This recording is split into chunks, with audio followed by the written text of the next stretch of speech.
तो hello everyone, स्वागत है आप सबका। आज फिर से एक नए वीडियो में मैं आ चुका हूं। पहले जो हमारे वीडियोस थे उन वीडियोस में हमने यूनिट्स, डायमेंशन और एरर्स जो चैप्टर था उस चैप्टर का जो थ्योरी जेईई नीट के पॉइंट ऑफ व्यू से इंपॉर्टेंट है मैंने सारी थ्योरी वहां पे पढ़ा दिया है। आप डिस्क्रिप्शन में चेक कर सकते हो, उसमें सारे लिंक्स आपको मिल जाएंगे। अगर आपने वो वीडियोस नहीं देखे तो पहले वो वीडियो देख के आइए, थ्योरी समझिए, फिर आके आज इस क्वेश्चन प्रैक्टिस सेशन में आइए। तो बेटा आज का जो क्वेश्चन प्रैक्टिस सेशन है वो हम HCV क्वेश्चंस करेंगे। HCV मैंने आपको कहा था कॉन्सेप्ट्स ऑफ फिजिक्स, मेरे हाथ में किताब है कॉन्सेप्ट्स ऑफ फिजिक्स, जो किताब है श्री HC वर्मा सर ने लिखी है। तो ये किताब कितनी इंपॉर्टेंट है आपकी जेईई प्रिपरेशन में। अगर आप नीट की प्रिपरेशन कर रहे हो फिर आप इसको अवॉइड कर सकते हो, लेकिन अगर आप कर रहे हो तो वो बहुत अच्छा, आपके रैंक में इंप्रूवमेंट आएगा। तो HC वर्मा जो किताब है, मैंने आपको कहा था कि ये क्वेश्चन आपको, ये जो बुक है इसमें जो हर एक क्वेश्चन है उसको हर एक क्वेश्चन के लिए आपको अच्छे से फाइट मारना है। हर एक क्वेश्चन जो क्वेश्चन, खैर यूनिट्स डायमेंशन चैप्टर के जो क्वेश्चंस है वो काफी आसान लेवल के हैं, लेकिन बाद में जब हम और करेंगे, जब हम रोटेशन करेंगे, है ना, मैकेनिक्स करेंगे, तो तब वहां पे आपको पता चलेगा कि क्वेश्चंस की ब्यूटी क्या है। तो खैर आज का सेशन में हम ये HC वर्मा के कुछ क्वेश्चंस करेंगे, सिलेक्टिव क्वेश्चंस करेंगे। तो स्टार्ट करते हैं। तो आ जाइए, पहला जो क्वेश्चन है उसको पढ़ लेते हैं। ये है एक्सरसाइज का क्वेश्चन नंबर 3। लिखा क्या है, फाइंड द डायमेंशन, हमें निकालनी है डायमेंशन। ओके, इलेक्ट्रिक फील्ड का, मैग्नेटिक फील्ड का और मैग्नेटिक परमेबिलिटी का। ठीक है, हमारे पास जो इक्वेशंस है वो दिए गए हैं। तो ये हमारा पहला इक्वेशन है, F is equal to QV, जहां पे F जो है आपका फोर्स है, Q जो है आपका चार्ज है और E जो है वो है इलेक्ट्रिक फील्ड। हमें निकालनी है इलेक्ट्रिक फील्ड। तो जिसे निकालना है तो हम सॉल्यूशन करते हैं इसका। तो जिसे निकालना है E, इसको एक साइड करो। So E is equal to F by Q। Okay, यहां पे F का जो डायमेंशन होता है यानी force, that is mLt to the power -2 and Q is nothing but charge. और चार्ज क्या होता है, Q हमें पता है कि चार्ज जो होता है वो होता है I into T। तो Q is equal to IT। तो यहां पे अगर I और T है तो I यानी कि इलेक्ट्रिक करंट का हमें I देते हैं डायमेंशन, और T यानी कि time which is T।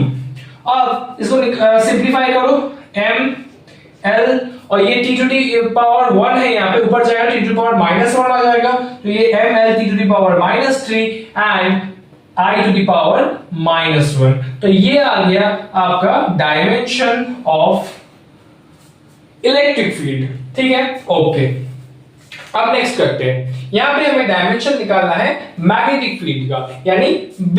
Okay, तो आ जाओ, यहां पे हमारे पास फॉर्मूला है F is equal to QVB। अच्छा, यहां पे Q जो है वो चार्ज है, V जो है वो आपका स्पीड है और B जो है वो है आपका मैग्नेटिक फील्ड B। तो B को निकालना है हमें, तो इसको निकालते हैं। B is equals to F by QV। अच्छा, हमने एक साइड कर लिया, अब क्या करेंगे हम, अब आपके पास यहाँ पे F है, तो F का हो जाता है mL की पावर -2। यहां पे Q है तो आपका Q चार्ज है वो होता है IT।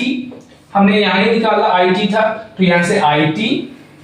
और यहां पे आपका V है, V यानी कि यहां पे आपका वेलोसिटी या स्पीड। तो स्पीड का क्या होता है LT-1। सो यहां पे लगा दो LT-1। अब इसको सिंप्लीफाई करो तो ये आ जाएगा आपका M, यहां पे L से L कट जाएगा और ये t to the power 1 t to power -1, तो t से t भी कट गया, तो ये आ जाएगा m t to the power -2 I to the power -1। तो ये आ गया आपका मैग्नेटिक फील्ड का। अच्छा, अब निकालो मैग्नेटिक परमेबिलिटी। मैग्नेटिक परमेबिलिटी यानी कि न्यू नॉट। तो ये न्यू नॉट को हमें निकालना है, तो इसको एक साइड रखो, बाकी को उस साइड भेज दो। तो nu nought is equals to 2 pi a b by, sorry हाँ ठीक है, 2 pi a b by I। तो ये आ गया आपका nu nought 2 pi a b by I। Okay, अच्छा इसको कैसे करोगे आप, आपको पता होगा, बहुत सिंपल यहाँ पे है कि 2 पाई जो होता है that is a constant number, so constant number is dimensionless basically, so ये इसका कोई डायमेंशन नहीं होगा। अच्छा तो सर हमें यहां से काम है, हमें ए बी और आई के साथ काम है, ठीक है। अच्छा सर बी यानी तो मैग्नेटिक फील्ड, और मैग्नेटिक फील्ड तो हमने डायमेंशन उससे निकाली m t to the power -2 i to the power -1, बिठा लो उसको। तो अगर हम अच्छा a क्या है, a है बेटा यहाँ पे डिस्टेंस, तो a डिस्टेंस है, डिस्टेंस को हमका डायमेंशन क्या होता है, l हो जाता है, तो डिस्टेंस का डायमेंशन आप l लिख दोगे। अच्छा सर b है, b यानी कि ये, अच्छा तो इसको लिख दो m t to the power -2 i to the power -1। अच्छा और यहाँ पे नीचे है आपके पास i, जो कि आप इसको एज इट इज लिख सकते हो, क्योंकि i का जो i है इलेक्ट्रिक करंट, और करंट का डायमेंशन हम i से ही लिखते हैं। तो यहां पे आ जाएगा आपका m l t to the power -2 and i to the power, ये i ऊपर चला जाएगा तो i to the power -2, तो इसका जो डायमेंशन आ गया आपका m l t to the power -2 i to the power -1। तो ये तीन आपके डायमेंशंस आ जाते हैं। तो ये आपका पहला क्वेश्चन हो गया। नंबर 4 करते हैं। क्वेश्चन नंबर 4 में लिखा क्या है देखते हैं। फाइंड द डायमेंशंस ऑफ, फिर से डायमेंशन निकाल ले हमें, ऑफ इलेक्ट्रिक डाइपोल मूवमेंट। हमें इलेक्ट्रिक डाइपोल मूवमेंट जो कि P है उसका निकालना है, और मैग्नेटिक डाइपोल मूवमेंट जो कि M है उसका निकालना है। यहां में हमारे पास इक्वेशन दी गई है which is P is equal to QD and M is equal to IA, where D represent distance, A represent area, Q charge and I current। Okay तो सॉल्यूशन करते हैं इसका। तो मैंने देखो यहाँ पे इलेक्ट्रिक डाइपोल मोमेंट P का निकालना है, P is equal to हो गया आपका Q into T। बेटा पहले आप आंसर बताइए, आप आंसर यहाँ पे सॉल्व करते जाइएगा और फिर आप मेरे साथ चेक कर लीजिएगा, ठीक है। सो P is equal to QD, Q यहाँ पे है आपका चार्ज यानी चार्ज का क्या हो जाता है, चार्ज इक्वल टू आई, तो चार्ज आपका आ जाता है, चार्ज को हम लिख सकते हैं आई टी, आई यानी कि आई, और टी इसका डायमेंशन लिख सकते हैं हम आई टी। ओके डी यहाँ पे है आपका डिस्टेंस यानी हम उसका डायमेंशन क्या लिख सकते हैं, लेंथ। तो यहाँ पे हम लिख सकते हैं, एक्सिस को अगर मैं एक्सिस लिखूं तो P is equal to I L T या एल आई टी, इसको एल आई लिख देते हैं, तो एल आई टी कुछ भी, ठीक है। तो ये आपका डायमेंशन आ जाता है। अच्छा और मैग्नेटिक मोमेंट का, मैग्नेटिक डाइपोल मोमेंट का जो होता है फॉर्मूला वो होता है m is equal to I. m निकालना है हमें, I क्या होता है, करंट होता है, तो करंट को तो हम I से ही लिखते हैं, और A जो होता है, A हो जाता है आपका एरिया यानी कि लेंथ टू लेंथ स्क्वायर, तो इसका डायमेंशन लेंथ स्क्वायर तो IL स्क्वायर। तो ये आ गया बहुत ही सिंपल सा क्वेश्चन, यहाँ पे आपका आंसर आ गया मैग्नेटिक डाइपोल मोमेंट और इलेक्ट्रिक डाइपोल मोमेंट का। क्वेश्चन नंबर 5 क्या बोलते हैं देखते हैं। यहाँ पे find the dimensions of Planck's constant. आपको प्लैंक्स कांस्टेंट की डायमेंशन निकालना है h, जो कि है h। Okay from the equation E is equal to hv, where E is the energy, v is the frequency। Okay so आप करते जाइएगा, पहले आंसर निकालिएगा फिर चेक कीजिएगा। E is equal to hv, तो ये आपका इक्वेशन है यहाँ पे। अच्छा हमें निकालना है प्लैंक्स कांस्टेंट h को, which is E by V। Okay अब हमें दिया गया है कि E जो है वो एनर्जी है। अच्छा तो अगर E एनर्जी है तो एनर्जी का जो डायमेंशन है वो क्या आ जाता है, सर mlt का जो डायमेंशन आता है वो आ जाता है आपका ml² t to the power -2। कहां से आया, पहले तो आपको याद होना चाहिए ये चीज, अगर फिर इसमें आप भूल भी गए हो तो आप थोड़ा सा देख सकते हो। एनर्जी होता है आपका काइनेटिक एनर्जी मान लो, तो उसमें क्या होता है हाफ mv², जैसे यानी कि mv² हाफ तो डायमेंशन जैसे है mv², m यहाँ पे m आ जाएगा और ये lt -1 आता है, उसको स्क्वायर हो जाएगा तो ml² t to the power -2। तो ऐसे एनर्जी का आ गया। और v जो है यहाँ पे v है आपका फ्रीक्वेंसी। अच्छा फ्रीक्वेंसी सर क्या आता है, फ्रीक्वेंसी का जो फॉर्मूला होता है, फ्रीक्वेंसी आपने बचपन में पढ़ा होगा क्लास 9 में कि frequency is equals to 1 by time period. So यहाँ पे फ्रीक्वेंसी जो है 1 बाय टाइम पीरियड है, यानी कि मैं फ्रीक्वेंसी की जगह पे लिख सकता हूँ t to the power -1 इसका डायमेंशन। तो अब इसको डायमेंशन कैलकुलेट करो, ml² t to the power, ये ऊपर जाएगा तो 1 हो जाएगा, तो t to the power -1। तो ये आ गया आपका डायमेंशन ऑफ प्लैंक्स कांस्टेंट। आइए नेक्स्ट क्वेश्चन जो है क्वेश्चन नंबर 6, ये क्या बोल रहा है, find dimensions of specific heat capacity, which is C. Okay. Coefficient of linear expansion alpha and gas constant R. अच्छा, इसका आंसर आप खुद निकालो और मेरे साथ चेक करते जाना. अच्छा, specific heat capacity which is C. अच्छा, हमारे पास फॉर्मूला दिया गया है Q is equal to MC T2 minus T1. Okay, यहाँ पे आपको पता होगा कि Q जो होता है ये एक्चुअली होता है आपका हीट, और M होता है आपका मास, C होता है आपका यहाँ पे स्पेसिफिक हीट कैपेसिटी, और T होता है आपका यहाँ पे टेम्परेचर. ओके, तो निकालते हैं हम. सो यहाँ पे सॉल्यूशन निकालते हैं नंबर ए का. यहाँ पे Q इज इक्वल टू, अच्छा हमें निकालना है स्पेसिफिक हीट कैपेसिटी C. तो C को एक तरफ रखते हैं, और अगर C को एक तरफ रखा तो Q by M by T2 minus T1 ये आ जाएगा. अच्छा, अगर ये आता है आपका तो जो Q है, Q होता है आपका हीट. हीट का जो है, heat is nothing but energy. So heat अगर एनर्जी है तो उसका भी जो डायमेंशन होगा वो एनर्जी के बराबर होगा, यानी कि ml² T to the power minus 2. And नीचे है आपके पास M. ओके, मास यानी M, और T2 माइनस T1 ये टेम्परेचर है. इसको मेरा टाइम समझ के गलती मत करना, कंफ्यूजन हो जाता है कभी कभी. ठीक है, ये T2 है, यानी कि T2 T1 जो भी है ये टेम्परेचर है. तो टेम्परेचर को हम केल्विन, टेम्परेचर को जो ml डायमेंशन में हम K से डिनोट करते हैं, तो उसको हम यहाँ पे K लिख देते हैं. तो आपका यहाँ M से M कट जाएगा, तो ये जो आ गया आपका वो आएगा L² T to the power minus 2 and K to the power minus 1. ये आ गया आपका स्पेसिफिक हीट कैपेसिटी का डायमेंशंस. ओके, आ जाओ आप नेक्स्ट क्वेश्चन में. यहाँ पे आपको निकालना है कोएफिशिएंट ऑफ लीनियर एक्सपेंशन. इसके लिए आपके लिए जो कि है अल्फा, इसका आपके पास फॉर्मूला दिया गया है, ये इसको लगाओ. यहाँ पे इसको थोड़ा सा फॉर्मूला को आप देखो, थोड़ा सा कॉम्प्लेक्स फॉर्म में है. यहाँ से आपको अल्फा को निकालना है, तो थोड़ा सा इसको सिंप्लीफाई करो. कैसे सिंप्लीफाई करोगे? यहाँ पे एल टी माइनस सॉरी, यहाँ पे थोड़ा सा इसको सिंप्लीफाई करते हैं अगर हम, तो ये आ जाएगा पहले हम L T by L not. Okay, यहाँ पे आ जाएगा आपका 1 plus alpha T2 minus T1. Okay, यहां से इसको 1 को इधर लाओ, तो ये आ जाएगा आपका L T by L nought minus 1 is equal to alpha T2 minus T1. यहां से इसको सॉल्व कर लो, तो ये आ जाएगा आपका L T minus L not by L not. And यहां पे ये अल्फा को हमें निकालना है, तो अल्फा को एक साइड रखो, इसको इधर लेके आ जाओ, तो इस साइड ये आएगा, तो ये आ जाएगा पर T2 minus T1 is equal to alpha. अच्छा, अब ये अल्फा एक साइड आ गया. अब इसके डायमेंशन निकालो, तो यहाँ पे L T minus L one, L यहाँ पे लेंथ है तो एल टी. अच्छा, एक चीज मैं आपको बता दूं यहाँ पे कि यहाँ पे भी मैंने आप देखोगे कि T2 माइनस T1 किया, L T minus L not कर रहा हूं, तो डायमेंशन मेरे सेम ही रहेंगे. अगर मैं मल्टीप्लाई करता हूं कोई चीज को या डिवाइड करता हूं, तब मेरे डायमेंशंस में उसका फर्क आता है. लेकिन अगर प्लस माइनस करता हूं तो इसके डायमेंशंस में कोई चेंज नहीं आएगा.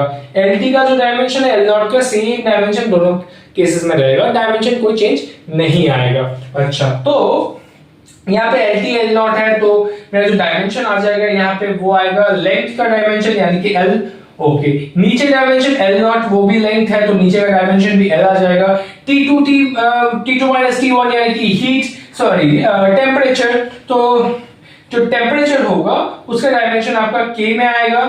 सो K आ गया. अच्छा, और यहाँ पे आपका अल्फा, तो यहाँ पे L से L कट गया, तो अल्फा का जो आंसर आ गया वो आ गया आपका K to the power minus 1. So alpha is equal to K to the power minus 1.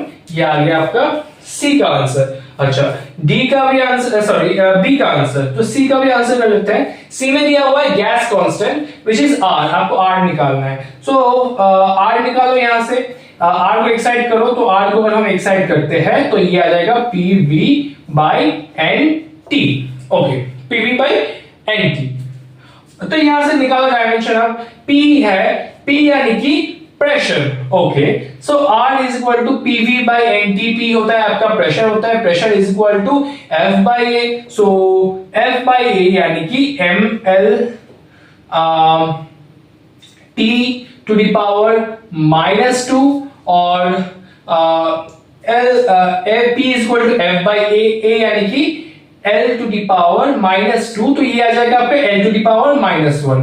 तो आपका जो प्रेशर का डायमेंशन है वो ml to the power -1 t to the power -2, और यहाँ पे वॉल्यूम है, वॉल्यूम में यानी वॉल्यूम आपको पता होगा length into breadth into height होता है फॉर्मूला, यानी कि लेंथ 3 बार आ रहा है तो l क्यूब, और नीचे आपका n जो होता है इस फॉर्मूले में Pv इक्वल टू nRT जो फॉर्मूला है, ये इस फॉर्मूले में जो n आता है ये एक्चुअली आपका आता है मोल्स, नंबर ऑफ मोल्स।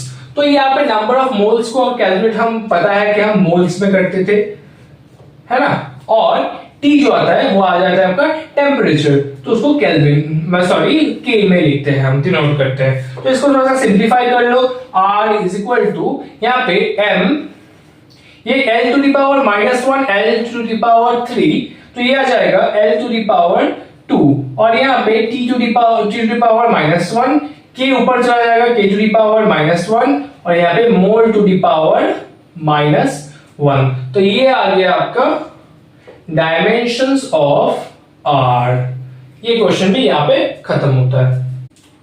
आज हम नेक्स्ट क्वेश्चन जो दिया गया है उसे पढ़ते हैं। यहाँ पे दिया गया है टेकिंग फोर्स, यहाँ पे force, length, time, force, length और टाइम को आपको फंडामेंटल क्वांटिटीज एज्यूम करना है, ठीक है। फोर्स, लेंथ और टाइम को फंडामेंटल क्वांटिटीज एज्यूम करना है, ओके, और आपको डायमेंशंस को निकालने हैं फोर्स, लेंथ, टाइम के रेस्पेक्ट में, ओके। किनके? Density, pressure, momentum, energy.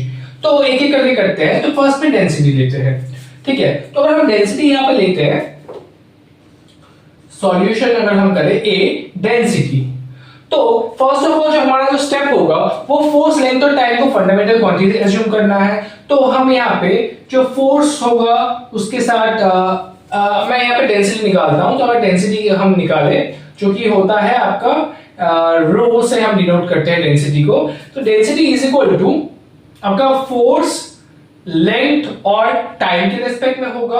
अच्छा, तो यहाँ पे हमें क्या करना है, इनके जो डायमेंशन होंगे उनको कुछ एज्यूम करना है। तो हमने यहाँ पे ABC इनके डायमेंशंस को एज्यूम कर लिया। अच्छा, अब हम करेंगे क्या, अब यहां से देखो, यहाँ पे जो रो यानी कि डेंसिटी का डायमेंशन लिखेंगे हम यहाँ पे।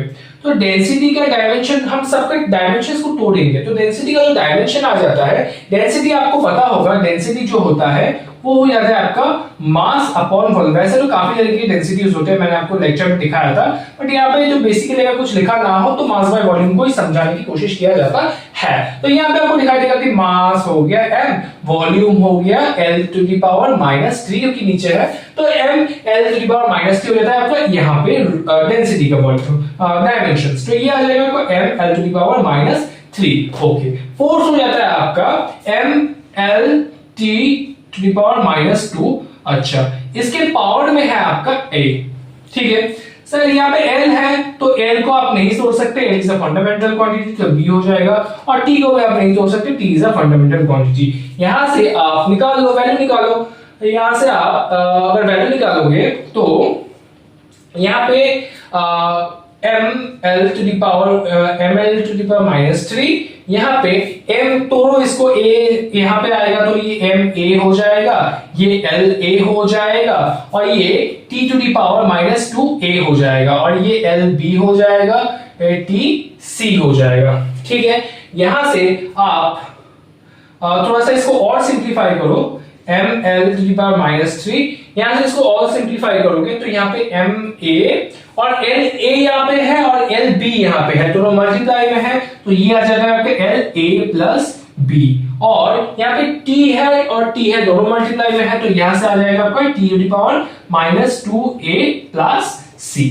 अच्छा, तो ये आ गया आपके डायमेंशंस। यहाँ पे आपको प्रिंसिपल ऑफ होमोजेनिटी पता होगा कि प्रिंसिपल ऑफ होमोजेनिटी कहती है कि आपके पास लेफ्ट हैंड में जो डायमेंशन दिया गया है वो डायमेंशन राइट हैंड के डायमेंशन के साथ इक्वल होगा, यानी कि यहाँ पे m का यहाँ पे डायमेंशन 1 है और m का डायमेंशन यहाँ पे a है, तो यहाँ से मैं लिख सकता हूँ कि a इज इक्वल्स टू 1। यहाँ पे l का डायमेंशन -3 है, यहाँ पे l का डायमेंशन a प्लस b है, तो मैं लिख सकता हूँ कि a plus b is equal to -3, क्योंकि ये दोनों इक्वल होंगे। यहाँ पे टी का डायमेंशन जीरो है, यानी है ही नहीं, जीरो है। और यहाँ पे टी का जो डायमेंशन है वो है -2a प्लस सी, तो यहाँ पे -2a plus C is equals to 0। समझ में आई बात? अच्छा, इस इन तीनों इक्वेशन को सॉल्व करो। यहाँ पे हमें a इज इक्वल टू 1, ये तो आपको वैल्यू निकल गया है। अब a का वैल्यू अगर आप यहाँ पे डालोगे तो a इज इक्वल टू 1, तो ये आ जाएगा आपका 1 plus B is equal to -3, यानी कि जो b आ जाएगा वो आ जाएगा आपका -4, b आ जाएगा आपका -4। ओके, अच्छा यहाँ पे a निकल गया, a से यहाँ पे a का वैल्यू लगाओ तो ये आ जाएगा आपका -2 plus c is equal to 0, यानी कि c इज इक्वल टू 2। तो आपके पास वैल्यूज आ गए, a is equal to 1, b is equal to -4, c is equal to 2। अब ये यहाँ पे लगा दो, rho is equal to f में a है तो a आपका 1 है, यहाँ पे l में b है, b आपका -4 है तो l इक्वल टू -4, और यहाँ पे t में c है तो c आपका यहाँ पे 2 है, तो ये आप लिख दोगे t इज इक्वल टू 2। तो आपका यहाँ पे जो डायमेंशंस आ जाता है वो आता है आपका rho is equal to f1 l to the power -4 t to the power 2। ये आपका पहले वाले का सॉल्यूशन है, ठीक है। ओके, नेक्स्ट करने से पहले मैं एक बार आंसर चेक कर लेता हूं।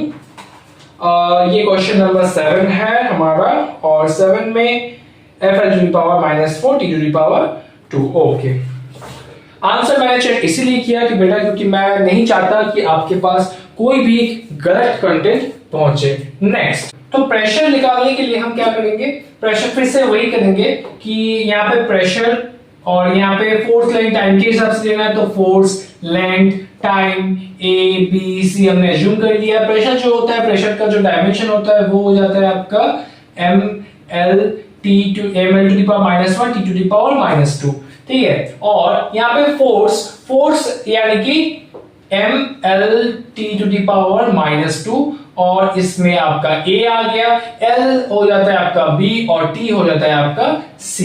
अच्छा, यहां से आप देख सकते हो कि आपको फिर से इसे सॉल्व करना है थोड़ा सा, तो m l to the power -1 t to the power -2, और इसको यहां पे सॉल्व करो तो ये आ जाएगा आपका m a l a t to the power -2a l b t c। ओके, फिर से इसको सॉल्व करो थोड़ा सा, और m l to the power -1 t to the power -2 is equal to m a, और ये एल ए एल बी, तो ये आ जाएगा आपका L A plus B. Okay sir, ये T to the power -2a और T to the power c, तो ये आ जाएगा आपका T to the power -2a plus c। तो अब इसको थोड़ा सा प्रिंसिपल ऑफ होमोजेनिटी के हिसाब से दोनों को कंपेयर करो, तो आपको दिखेगा यहाँ पे 1 है और a है, तो ये हो जाएगा आपका m के लिए m का पावर यहाँ पे 1, m का पावर यहाँ पे a, तो a इज इक्वल टू 1। यहाँ पे l का पावर -1 और l का पावर a प्लस b, तो यहाँ पे a plus b is equal to -1। यहाँ पे t का पावर -2 और यहाँ पे t का पावर -2a प्लस c, तो यहाँ पे -2a plus c is equal to -2। आपके पास तीनों इक्वेशंस आ गए हैं, अब इन इक्वेशंस को आपको सॉल्व करना है। सॉल्व करते हैं, a इज इक्वल टू 1 है यहाँ पे, तो a टू इक्वेशन आपका a is equal to 1 value आपका आ गया। यहाँ पे a का वैल्यू अगर आप यहाँ पे रखोगे, यहाँ पे अगर रखते हो आप, तो 1 plus b is equal to -1 और b इज इक्वल टू -2, तो आपका b जो आता है वो -2 आ जाता है। यहाँ पे आप a का वैल्यू रखोगे तो ये आ जाएगा आपका -2a plus c is equal to -2, तो यहां से आपका यहाँ पे -2 plus c is equal to -2, ये उस तरफ जाएगा तो c इज इक्वल टू आपका 0 आ जाएगा। तो यहाँ पे c इज इक्वल टू आपका 0 आ गया, a इज इक्वल टू 1 आ गया, b इज इक्वल टू -2 आ गया। तो आप यहाँ पे लगा दो, यहाँ पे f a की जगह पे a 1 आ जाएगा, और l की जगह पे यहाँ पे आप l में b है तो b की जगह पे आपका -2 आ जाएगा, और c इज इक्वल टू 0, तो t इज इक्वल टू 0, और इसको लिख सकते हो आप f l -2। ये हो गया आपका dimensions for this question pressure.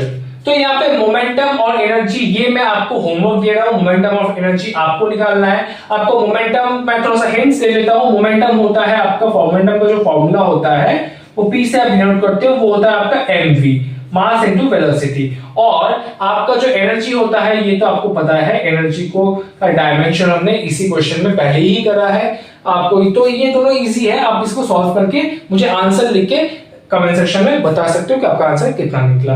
तो ये नेक्स्ट क्वेश्चन पे हम चले जाते हैं। अगला क्वेश्चन देखो बेटा, यहाँ पे express the power of 100 what bulb in CGS unit. बेटा ऐसा ही एक सेम सिमिलर क्वेश्चन मैंने आपके क्लास नोट्स में जहां मैं लेक्चर लिया था, वहां पे मैंने ऐसा ही एक क्वेश्चन कराया था, तो आओ इसको भी सॉल्व करते हैं। तो यहाँ पे देखो, express the power of 100 what bulb. अच्छा, ये जो 100 वॉट बल्ब है, आपको समझो पहले पावर हमें जो चीज को कन्वर्ट करना है वो है पावर, और वो पावर कितना है 100 वॉट, और उसको आपको सीजीएस में कन्वर्ट करना है। अच्छा, तो फर्स्ट ऑफ ऑल तो हमें पावर को अगर सीजीएस में कन्वर्ट करना है, तो हमें कोई भी चीज को ऐसे अगर सीजीएस में कन्वर्ट करना है विद यूजिंग डायमेंशंस, तो उसका एक मेथड होता है, तो उस मेथड को हम करते करते जाएंगे। फर्स्ट ऑफ ऑल जो होगा तो वो होगा आपका पावर। ठीक है, पावर जो लिखेंगे हम पावर को, तो पावर को अगर हम लिखते हैं तो पावर के डायमेंशंस को हमें लिखना पड़ेगा। तो पावर का जो डायमेंशन होता है वो क्या होता है, पावर जो होता है वो एक्चुअली आपको अगर पता है तो power is equal to work done upon time. Class 10th पे 9th पे आप पढ़ते हो, तो power is equal to work done upon time. तो अगर वर्क डन है, वर्क डन यानी कि आपका force into displacement upon time, तो इसका डायमेंशन क्या आ जाएगा, फोर्स यानी ml t to the power -2, displacement l, और यहाँ पे जो t है वो आ जाएगा t नीचे t टू दी पावर -1, तो ये एक्चुअली आ गया आपका ml t to the power ml square t to the power -3। ठीक है, ml square t to the power -3 आ गया आपका पावर का डायमेंशन। ओके, अच्छा, तो ये जो पावर का डायमेंशन आपका आया है, ये पावर का डायमेंशन हम यहाँ पे अप्लाई करेंगे। कैसे करेंगे, देखो, power is equal to ml square t to the power -3। ठीक है, अच्छा, अब यहां पे हम करेंगे ये कि पावर को जो मतलब यहां पे हम 1 वाट को डिफाइन करेंगे पहले। अगर हम 1 वाट को डिफाइन करते हैं तो 1 वाट के हिसाब से ये एसआई में है, तो अगर एसआई में है तो 1 वाट के हिसाब से अगर हम करें तो ये जो मास है, तो एसआई सिस्टम में मास जो होता है वो हम किलोग्राम्स में मापते हैं, केजी में। तो 1 वाट में यहाँ पे 1 केजी आएगा। हाँ सर बिल्कुल, और इसका पावर क्या है 1, तो 1 ही रहेगा। अच्छा, एल यानी कि लेंथ हम एसआई सिस्टम में किस में मापते हैं, हम लेंथ को मीटर से मापते हैं। तो यहाँ पे 1 metre is equals to 1 metre आएगा, और यहाँ पे स्क्वायर है तो स्क्वायर आ जाएगा, और टी जो है हम उसको सेकंड में मापते हैं, तो 1 सेकंड, और ऊपर जो है वो -3 आ जाएगा। सिमिलर क्वेश्चन याद आ रहा है, जिन बच्चों ने मेरा लेक्चर देखा है वहां पे एक ऐसा ही सिमिलर क्वेश्चन मैंने नोट्स में आपको दिखाया था। तो ये ऐसे करते हैं। उसके बाद हमें सीजीएस वाला चाहिए, तो हम उसे भी लिख देते हैं 1 सीजीएस इज इक्वल टू, अच्छा, सीजीएस सिस्टम में जो मास है उसको हम ग्राम्स में मेजर करते हैं, तो 1 ग्राम्स। अच्छा, इसका डायमेंशन 1 है तो 1 ही रहेगा। यहाँ पे जो लेंथ है उसे हम सेंटीमीटर में मेजर करते हैं।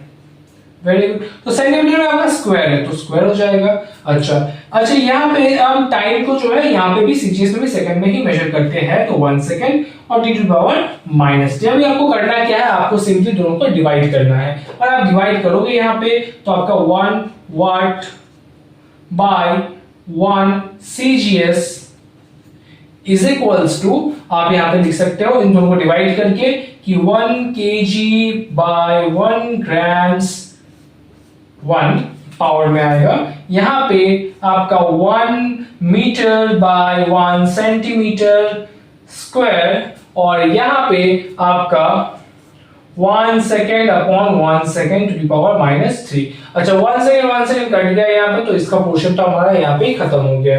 अच्छा, यहाँ पे 1 केजी है, नीचे ग्राम है, तो इसको थोड़ा सा कन्वर्ट करो, 1 वाट बाय 1 CGS, ये CGS is equals to 1 kg है, तो 1 kg ग्राम को ग्राम में अगर मैं कन्वर्ट करता हूं तो 10 टू द पावर 3 ग्राम्स और नीचे 1 ग्राम्स, ग्राम ग्राम कट गया।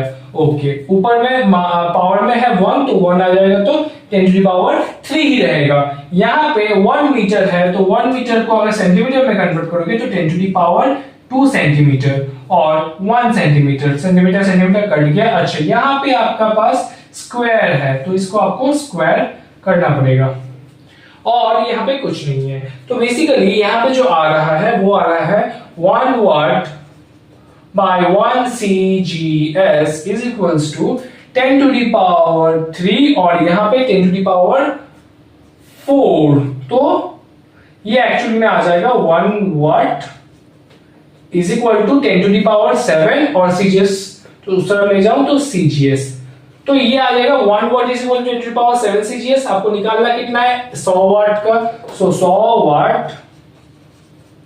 is equal to 10 to the power, यहाँ पे 100 मैं मल्टीप्लाई करूंगा तो ये 10 टू दी पावर 9 हो जाएगा, 10 टू दी पावर 9 CGS। आइए क्वेश्चन नंबर 14 पढ़ते हैं। यहाँ पे लिखा है kinetic energy K, kinetic energy जो है वो है K of a rotating body depends on the moment of inertia. तो यहाँ पे जो मोमेंट ऑफ इनर्शिया है, ये मोमेंट ऑफ इनर्शिया जो है वो है आपका I, okay, and the angular speed omega, angular speed जो है वो है आपका omega, assuming the relation to be k is equal to ki to the power a the omega to the power b where k is dimensionless constant। तो यहाँ पे समझो question को पहले कि यहाँ पे बोला गया है कि काइनेटिक एनर्जी जो है वो है k, ठीक है, वो बॉडी जो है रोटेट कर रहा है और वो डिपेंड किस पे कर रहा है, ये जो काइनेटिक एनर्जी k है वो किस पे डिपेंड कर रहा है, मोमेंट ऑफ इनर्शिया जो कि है I, ठीक है,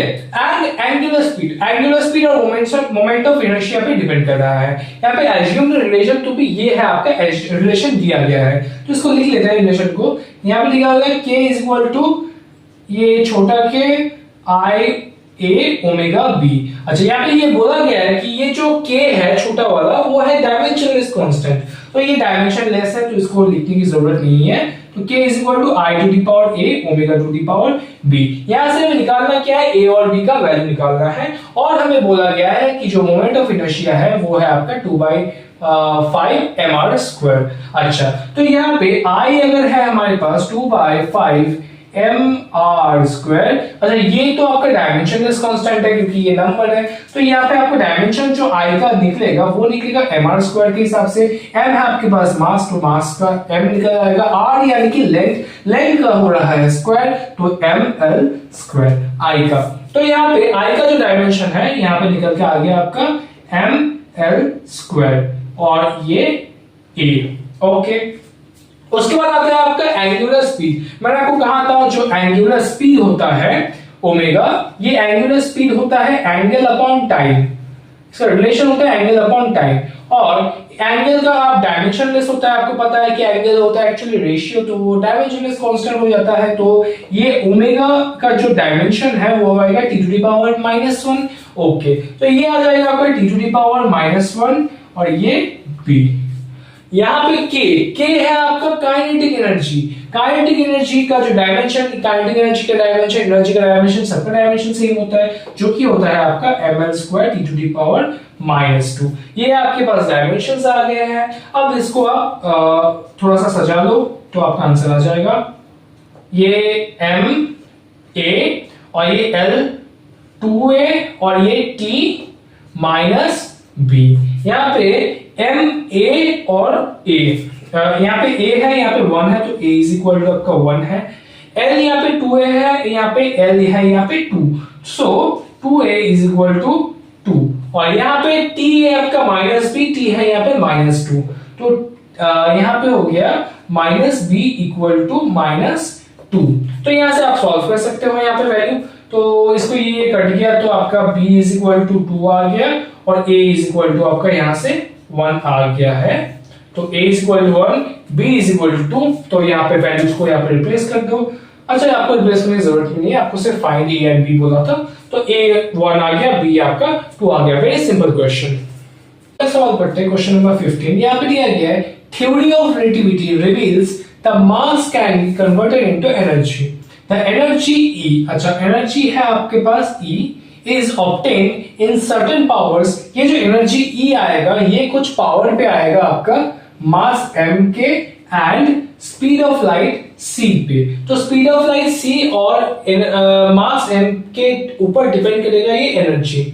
तो हमें जो करना है वो करना है guess the relation by using dimension. हमें डायमेंशनल मेथड यूज करके इनका जो रिलेशन है ई के साथ एम सी का, तो उसको हमें डिराइव करना है। तो आप कैसे करोगे उसको, यहाँ पे देखो जो ई है हमारे पास एनर्जी, इसको आप डायमेंशन आपको निकालना है। ये डिपेंड किस किस पर करता है, एम पे करता है, सी पे करता है। तो एम पे करता है, सी पे करता है, दोनों के ऊपर हम लगा देंगे ए और बी, सॉरी ए और बी हमने यहाँ पे एज्यूम कर लिया। ठीक है, अब इसे सॉल्व करो, बहुत आसान है। इसको अगर हम सॉल्व करेंगे तो देखो इसे सॉल्व कैसे करते हैं। जो ई होता है एनर्जी, तो एनर्जी का जो डायमेंशन क्या होता है, एनर्जी का जो डायमेंशन होता है वो आ जाता है आपका m l to the power 2 t to the power -2। अच्छा, यहाँ पे जो m a है, ये m मास जो है वो फंडामेंटल क्वांटिटी है, तो इसका डायमेंशन m आ जाएगा a। और जो c है, c यानी कि आपका स्पीड ऑफ लाइट, यानी कि स्पीड क्या आता है, स्पीड का डायमेंशन होता है आपका l t to the power -1, और ये टोटल में b है। तो अब इसको सॉल्व करो, m l square t to the power -2 is equal to m a, यहाँ पे l b t to the power -b, यहाँ पे आ गया आपका। अब इनको सॉल्व करो, यहाँ पे m जो है यहाँ पे a, यहाँ पे 1, तो a के लिए आ गया आपका 1, l यहाँ पे b है, यहाँ पे 2 है, तो b के लिए आपका आ गया आपका 2। यहाँ पे भी अगर आप देखोगे तो -b इज इक्वल टू -2, तो यहाँ पे b के लिए 2 ही आएगा।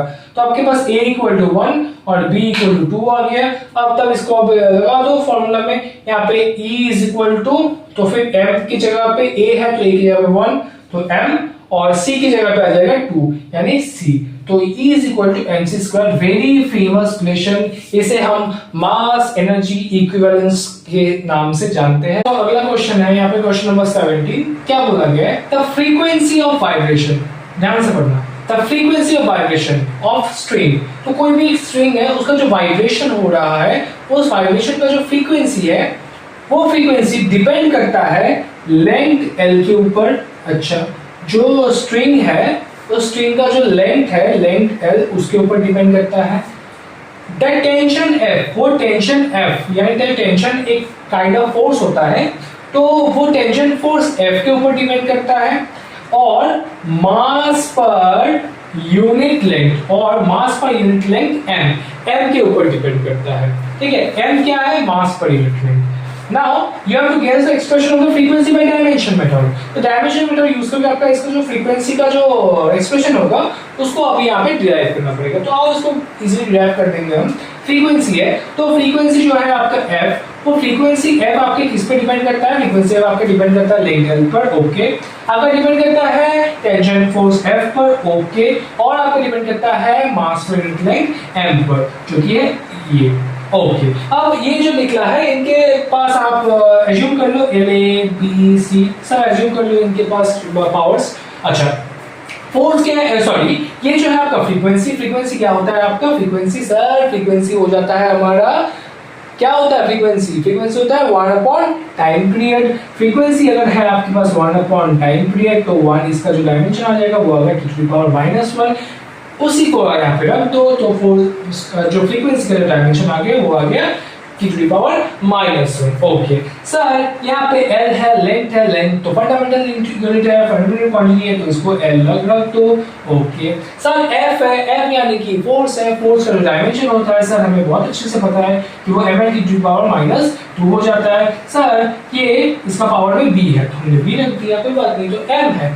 सर गलती हमसे यहीं पे होगी, ये है हमारे दिया गया है मास पर, इसको ध्यान से पढ़ो, ये जो m है ये आपको मास पर यूनिट लेंथ दिया गया है, ये आपको मास नहीं दिया गया है, मास अपॉन यूनिट लेंथ।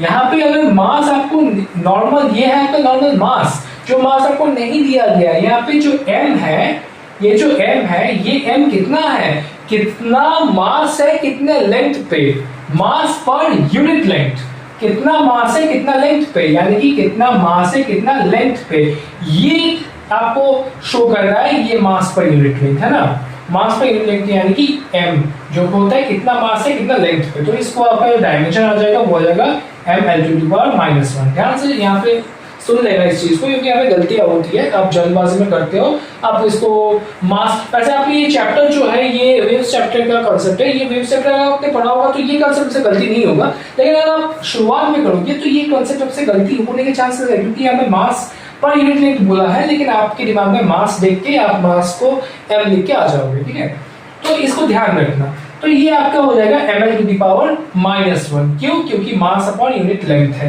तो मास का जो यूनिट लेंथ का जो डायमेंशन हो गया वो हो गया ml⁻⁻1, तो हमने यहाँ पे लिख दिया ml⁻⁻1, और यहाँ पे c है तो हमने c को यहाँ पे रख दिया। तो यहाँ पे अब इसको दोनों साइड को सॉल्व करो, t⁻⁻1 है यहाँ पे, l⁻a है यहाँ पे, इसको अगर आप सॉल्व करोगे तो m⁻b, l⁻b, t⁻−2b आ गया। यहाँ पे इसको सॉल्व करो तो ये आ जाएगा m⁻c, l⁻−c आ गया। अब इसको सॉल्व करो तो ये आ जाएगा t⁻−1, और यहाँ पे LA है, LB है, और L यहाँ पे CB है, तो LA + B - C। ओके, यहाँ पे M है आपके पास, B है और C है, तो B + C आ गया। यहाँ पे T है, T जो है आपके पास वो है आपका -2B। अब इन दोनों को जो साइड है उसको आप कंपेयर करो, तो L यहाँ पे नहीं है तो 0 है, तो जो आपके इक्वेशंस आएंगे वो आएंगे, एक होगा आपका A + B - C = 0, दूसरा जो इक्वेशन आएगा आपका B + C = 0, क्योंकि मास भी इस साइड नहीं है, तो B + C = 0। अच्छा, यहाँ पे देख लो T है, यहाँ पे T -1 है, यहाँ पे T -2B है, तो -2B = -1। अच्छा, अब इनकी वैल्यू से आप निकालो, सॉल्व करो। अब जब सॉल्व करोगे तो यहाँ पे आपका जो B का वैल्यू आएगा वो आ जाएगा 1/2। अच्छा सर, B का वैल्यू 1/2 आ गया, तो 1/2 का वैल्यू यहाँ पे रखो, तो यहाँ पे रखोगे तो ये C जो आ जाएगा आपका, ये आएगा -1/2। B का वैल्यू आप 1/2 रखोगे, C आ जाएगा -1/2। अच्छा, तो सर B आ गया आपका 1/2, C आ गया आपका -1/2। अब हमें निकालना है A, तो B और C, तो ये आपका इक्वेशन है A + B कितना है आपका 1/2 है, माइनस C माइनस है, C कितना है आपका -1/2, तो -1/2 तो ये प्लस हो गया, 1/2 = 0, तो ये आ गया आपका 1, तो A + 1 = 0 और A = -1, तो A आ गया आपका -1। अब आपको कुछ नहीं करना है, अब आपको यहाँ पे थोड़ा सा इसको जो डायरेक्ट फॉर्मूला आएगा उसको लिख देना है। तो आप कैसे लिखोगे, देख लो यहाँ पे F = L A कितना आया -1, तो L आ गया आपका -1। ओके, F है, F आ गया B यानी कि हाफ, तो B आ गया आपका हाफ, तो F आ गया आपका हाफ। C है आपका -1/2 यानी कि M आ गया आपका -1/2, तो ये आ गए। अब इसको थोड़ा सा अरेंज करके लिख दो आप, F = यहाँ पे क्या लिखोगे, L इनवर्स है तो 1/L आ जाएगा यहाँ पे।